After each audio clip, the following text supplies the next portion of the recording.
पुण्याला शिक्षा काय होती? फाशी होती. आता काय आहे? जन्मठेप आहे, फाशी दिली जात नाही. जर या सगळे कायदे पूर्वलक्षी प्रभावाने लागू होत नाहीत आता साहेबांनी म्हटल्याप्रमाणे, तर टीईटीच पूर्वलक्षी प्रभावाने का लागू करावी? टीईटीचा GR महाराष्ट्र शासनाने 13 फेब्रुवारी 2013ला आणला. त्यापूर्वी जे सेवेत आलेले आहेत त्यांनी कोणीही टीईटी परीक्षा देऊ नये. सवेतन रजाई नको, सोपे पेपरही नको, काहीच नको, पेपरच द्यायचे नाहीत.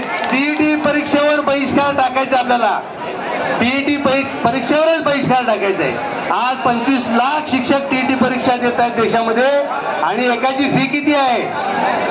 25 लाख गुणिले 2000, 1300 रुपये गुणाकार करा, म्हणजे तुमच्या लक्षात येईल की किती पैसा शासनाच्या तिजोरीमध्ये निव्वळ परीक्षेसाठी जात आहे. आणि हे कशासाठी?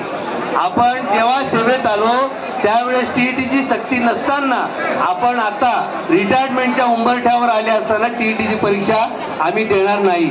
BLOच्या बाबतीमध्ये FIR दाखल करतात. आपण काय गुन्हा केलेला आहे की FIR दाखल करतात?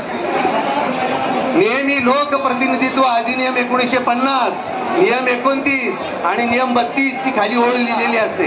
त्याची प्रत मी काढली तर नियम 29 मध्ये काय म्हटलेलं आहे की मुख्य निर्वाचन अधिकारी जे आहेत ते आपल्या स्थानीय अधिकाऱ्यांना विनंती करतील आणि स्टाफ उपलब्ध करून देण्यासाठी ते विनंती करतील. सर्वांना विनंती आहे, कोणी जाऊ नका.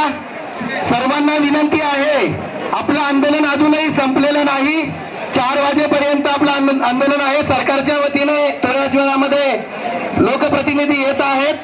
त्यानंतर ज्यांनी आपल्याला खास आधार दिला ते विधानसभेचे उपाध्यक्ष सन्माननीय अण्णासाहेब बनसोडे या ठिकाणी येणार आहेत.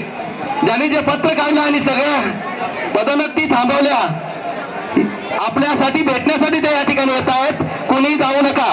बोला सर. आणि नियम 32 काय म्हणतोय की वाजवी कारणाशिवाय कुणालाही सक्ती करू नये.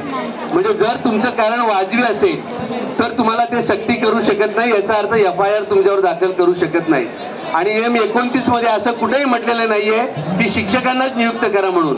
आणि RTE मध्ये जी अशैक्षणिक कामं आहेत त्याच्यामध्ये BLOचं काम आहे, ते अशैक्षणिक काम आहे. आणि सार्वत्रिक निवडणुकांचा आणि BLOच्या कामाचा काही संबंध नाहीये. ते ओढून ताणून संबंध जुळत आहे. त्याच्यामुळे जर FIR होऊ दे, सामूहिक FIR आंदोलन करा, FIR दाखल. आपण सर्वोच्च न्यायालयापर्यंत जाऊ आणि कोणावरही गुन्हा दाखल होणार नाही. आज इथे बरेच जण वक्ते आहेत, बऱ्याच जणांना बोलायचे आहेत. मला 2च मुद्दे मांडायचे होते की BLOच्या कामावर देखील बहिष्कार टाका, FIR दाखल करायचे तर करू दे, त्यासाठी सर्व संघटना लढायला तयार आहेत.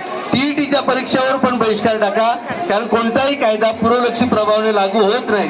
हे 2 ठोस मुद्दे आपल्या बाजूने आहेत. मी महाराष्ट्र राज्य प्राथमिक शिक्षक महासंघ आता या ठिकाणी ज्यांनी आयोजन केलं त्याच्यामध्ये आमचे भगवानदादा गरज सर असतील, उदयदादा पवार असतील, त्याचबरोबर कांबळे सर असतील, राजेश सुर्वे आणि केशव जाधव सर, या सर्वांचं मी मनपूर्वक अभिनंदन करतो की त्यांनी या ठिकाणी छान एकजूट केली.